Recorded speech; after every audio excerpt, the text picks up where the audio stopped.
E agora chegou a hora da entrevista em destaque do WHTT World News. Quando a aclamada artista de vida selvagem, Sally Middleton, conheceu Eustace Conway, ela o descreveu como o homem mais interessante que já conheceu. Momentos atrás, a família de Eustace Conway quebrou seu longo silêncio e revelou o que realmente aconteceu no coração da região selvagem que ele chamava de lar.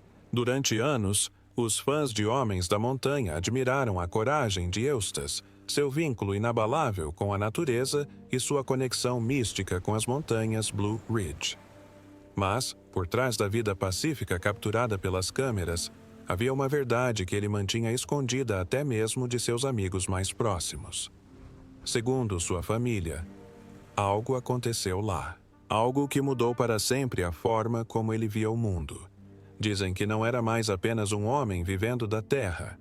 Era a própria terra que começou a viver através dele. O que a família Conway admitiu publicamente pode explicar por que Eustace se afastou repentinamente dos holofotes e por que a montanha que ele tanto amava nunca mais foi a mesma. Antes de revelarmos o que eles descobriram, curta este vídeo. Inscreva-se para mais histórias reveladoras e ative as notificações para não perder o momento em que o último segredo de Eustace for revelado.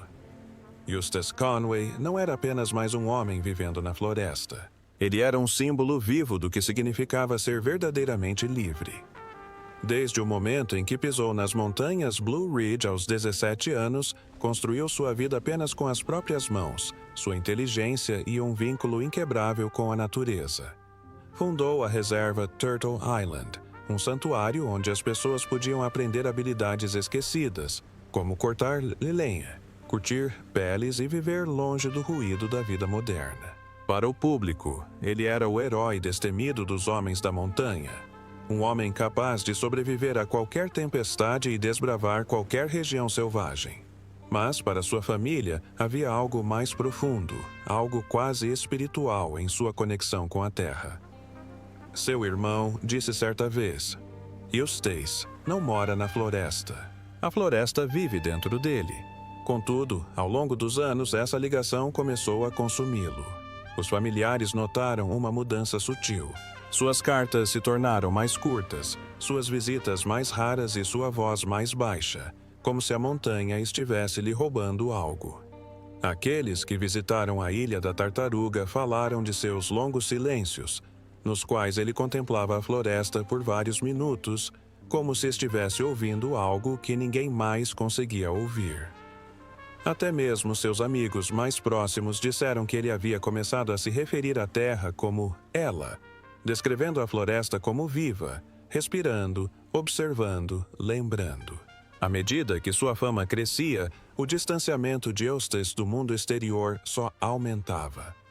As câmeras registravam seus triunfos, mas não o preço que eles cobravam. Ele era um homem que se equilibrava entre dois mundos, o moderno, que exigia atenção, e o antigo, que exigia reverência. E logo, esse equilíbrio começou a ruir.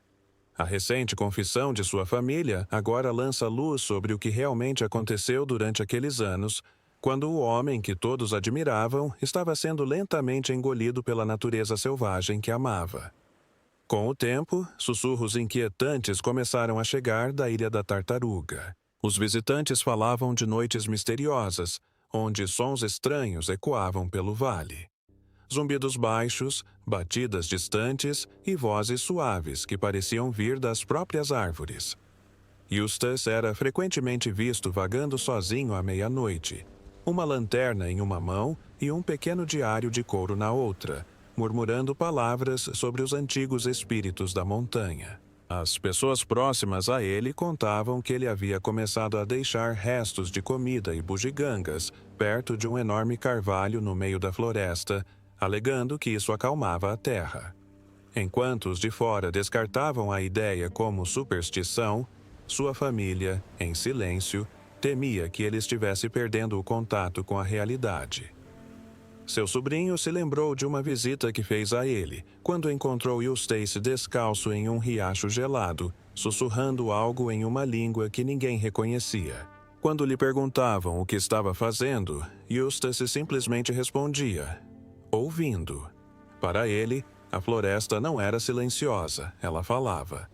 Com o passar dos anos, seus diários se tornaram cada vez mais estranhos. Ele escreveu sobre sombras que respiram, sobre olhos que piscam em lugares onde não deveriam existir olhos. Afirmava que os animais se moviam de forma diferente quando o vento mudava, e que a montanha às vezes observava de volta. As poucas páginas que sua família divulgou pintam um retrato assombroso de um homem dividido entre o natural e o sobrenatural. Até mesmo membros da equipe de Mountain Man notaram o quanto ele se tornou protetor de certas áreas, recusando-se a deixar que as câmeras filmassem ali, chamando-as de Terra Sagrada. Aqueles próximos a ele dizem que foi nesse momento que a mudança se tornou inegável. A natureza selvagem não era mais apenas seu lar, havia se transformado em algo completamente diferente. E logo, a família descobriria algo na propriedade que provaria que os temores de Eustace talvez não fossem apenas fruto da sua imaginação. O ponto de virada aconteceu quando o sobrinho de Eustace, Daniel, fez uma visita inesperada à Ilha da Tartaruga, depois de ouvir rumores de que a saúde do tio estava debilitada. Ele esperava encontrar Eustace trabalhando em reparos ou cuidando de seus cavalos, mas, em vez disso, deparou-se com algo estranho. Bem além do acampamento principal, onde as trilhas terminavam, um caminho estreito levava a uma pequena estrutura escondida sob densos cipós e arbustos. Era uma cabana que ninguém na família jamais tinha visto. Sua porta era reforçada com madeira velha e selada hermeticamente com corda.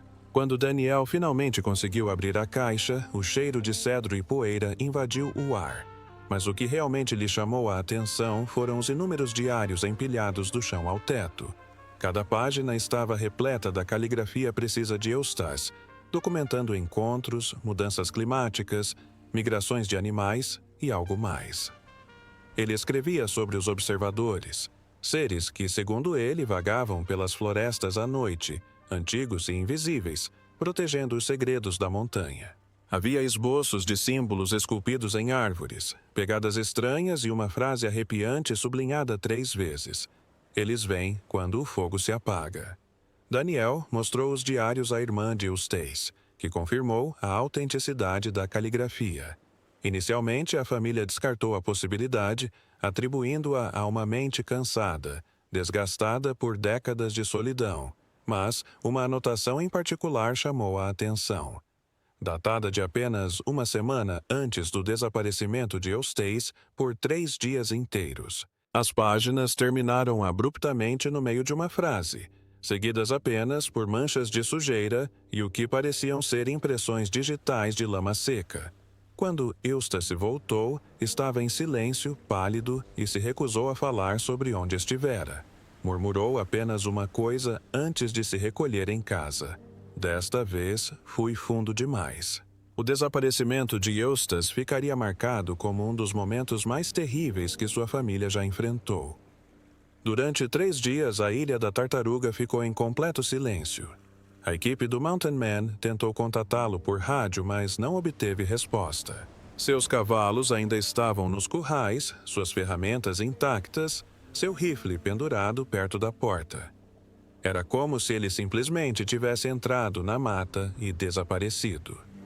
Equipes de busca vasculharam cada centímetro da propriedade, mas não havia pegadas, galhos quebrados, rastros, nada. Os moradores locais se juntaram à busca, e mesmo com cães, nenhum rastro foi encontrado. Então, na manhã do 4º dia, Eustace apareceu na beira da reserva descalço, coberto de arranhões e tremendo incontrolavelmente. Ele não reconheceu ninguém a princípio, suas roupas estavam úmidas, seu olhar distante, e ele repetia a mesma frase sem parar. A floresta me engoliu. Quando seu sobrinho tentou levá-lo para dentro, Eustace recusou, dizendo que a cabana não era mais segura. Ele dormiu ao relento por semanas, quase sem comer, acordando à noite gritando que a montanha o chamava. Quando finalmente começou a falar novamente, suas palavras faziam pouco sentido. Ele mencionou um túnel de luz entre as árvores. sussurros vindos do chão e algo ancestral sob a terra que o observava. Sua família, desesperada por respostas, vasculhou a área onde ele fora visto pela última vez e encontrou marcas de garras na parte interna da porta de sua cabana, como se alguém ou alguma coisa tivesse tentado sair. Quando Eustace viu as marcas, disse baixinho: "Não estava tentando me machucar, estava tentando me avisar." Essas palavras assombrariam a família para sempre, porque a partir daquele momento, Eustace Conway nunca mais foi o mesmo. Após o incidente, a família Conway sabia que não podia mais ignorar o que estava acontecendo. Eles dirigiram até a Ilha da Tartaruga, determinados a trazer Eustace de volta à civilização, mesmo que apenas por algumas semanas.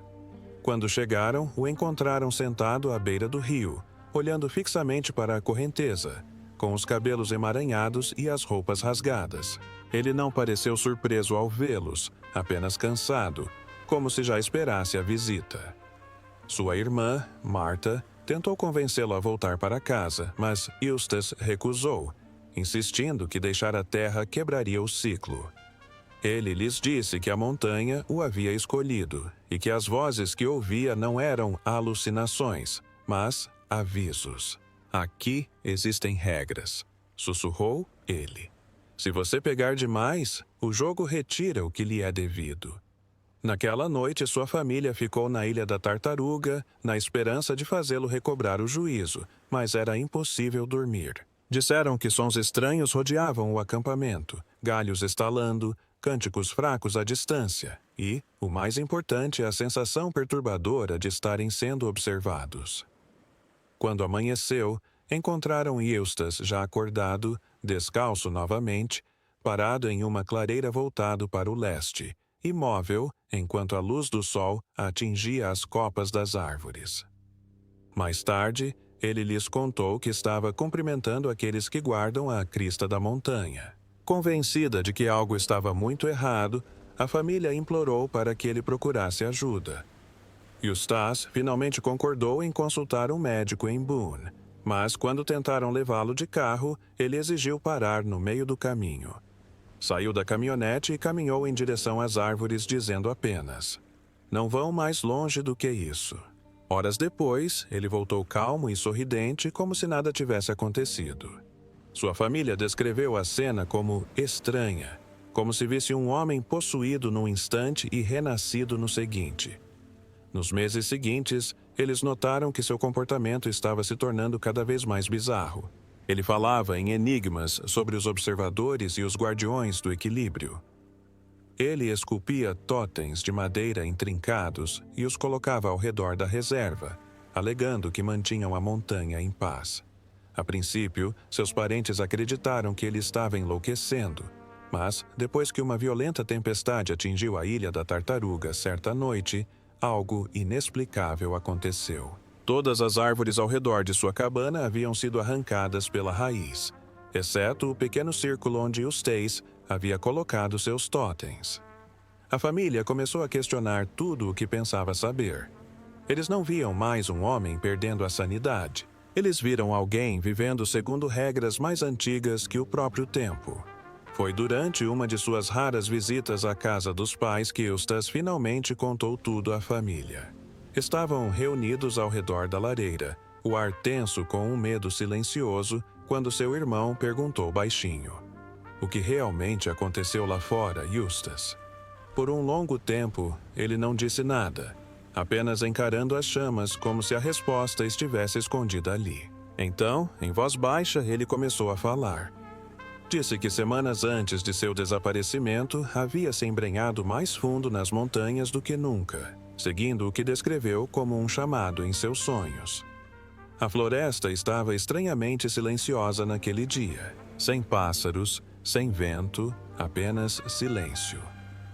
Por fim, ele encontrou uma pequena clareira onde o solo parecia remexido, como se algo tivesse sido enterrado e desenterrado muitas vezes.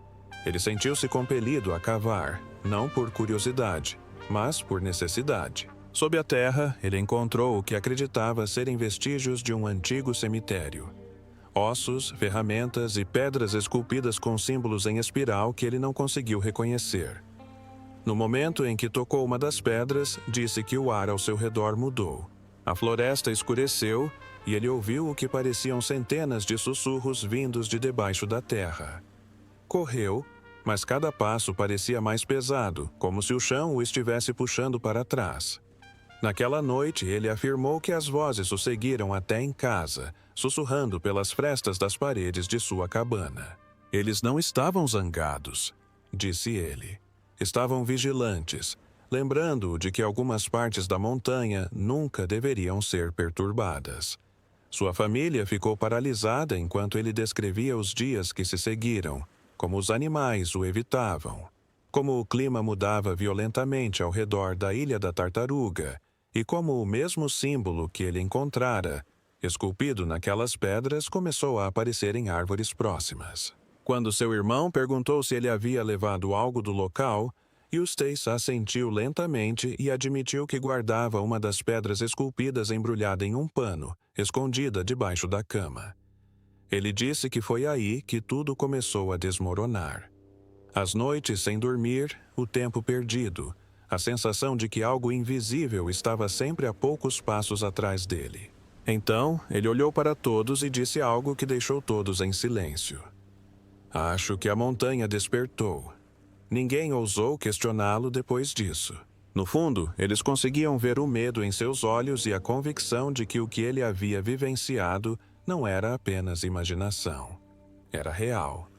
Durante anos, a família Conway manteve silêncio sobre o que Eustace lhes contara naquela noite. Eles estavam apavorados com a possibilidade de o público o rotular de instável. No entanto, cada evento estranho que se seguiu os fez perceber que havia mais verdade em suas palavras do que qualquer um queria acreditar. Pouco depois daquela confissão, tempestades severas começaram a varrer a Ilha da Tartaruga. Raios estranhos atingiam repetidamente a mesma crista. Árvores se partiam ao meio, enquanto áreas intocadas ao redor dos totens esculpidos por Eustace permaneciam de pé. A vida selvagem estava agindo de forma anormal. Os veados pararam de atravessar perto de sua cabana. Os pássaros migraram mais cedo e até seus cavalos se recusaram a entrar em certas trilhas. Seu sobrinho certa vez flagrou Eustace parado naquela mesma clareira, sussurrando para o chão. Agora você pode descansar. Mas o que ele contou à família em seguida foi muito mais perturbador. Disse que não acreditava mais estar sozinho naquelas terras, que a própria natureza selvagem estava viva, não de forma simbólica, mas numa consciência que os humanos não conseguiam compreender. Descreveu a sensação de ser observado por todos os lados, não por animais ou pessoas, mas por algo ancestral entrelaçado no solo e nas raízes das árvores. Ele disse que a montanha tinha memória, que cada árvore, cada rajada de vento carregava histórias mais antigas que a humanidade. Quando as tempestades chegavam, dizia ele, não eram aleatórias, eram reações. Quando as pessoas pegam sem pedir, contava a irmã, a montanha grita. Sua família começou a se preocupar com a possibilidade de Eustace estar sucumbindo a delírios. Mas, então, encontraram algo inegável. Escondidas atrás de sua cabana, havia dezenas de esculturas em madeira, rostos gravados em troncos, todos com olhos vazios e bocas escancaradas. Cada uma delas correspondia ao mesmo símbolo em espiral que ele havia encontrado anos antes. As esculturas estavam dispostas em um círculo perfeito voltado para o leste, como se formassem uma fronteira. Seu sobrinho jurou que a cada visita, os rostos pareciam mudar ligeiramente de posição, como se observassem quem passasse. Quando perguntado por que as fizera, Eustace disse que eram lembretes para a terra de que ele ainda a escutava. A notícia dessas descobertas começou a se espalhar discretamente entre aqueles que haviam trabalhado com homens das montanhas, e logo sua família decidiu revelar tudo publicamente. Eles acreditavam que, compartilhando a verdade, poderiam proteger o legado de Eustace, não como um homem que perdeu a cabeça, mas como alguém que adentrou uma parte da natureza que nenhum ser humano deveria compreender. Os pesquisadores ambientais que posteriormente estudaram seus diários ficaram atônitos com o que encontraram. Suas anotações meteorológicas e observações da vida selvagem coincidiam precisamente com mudanças ecológicas reais na região, às vezes registradas dias antes de ocorrerem. Era como se ele pudesse sentir o pulsar da Terra antes que a ciência pudesse medi-lo. Até mesmo os céticos admitiam que os padrões eram impossíveis de ignorar. Até hoje, a família de Eustace mantém sua versão dos fatos, afirmando que ele não imaginou o que aconteceu. Ele vivenciou algo sagrado, algo que o escolheu. Ele se tornou parte da natureza selvagem, disse sua irmã em voz baixa em sua última entrevista, e uma vez que ela conhece seu nome, nunca mais o abandona. Hoje, enquanto a história de Eustace Conway toca o coração de milhões de pessoas, as palavras de sua família ecoam com uma estranha mistura de orgulho, tristeza e reverência. Eles não falam mais dele apenas como um homem que vivia na floresta. Falam dele como alguém que se tornou a própria natureza selvagem.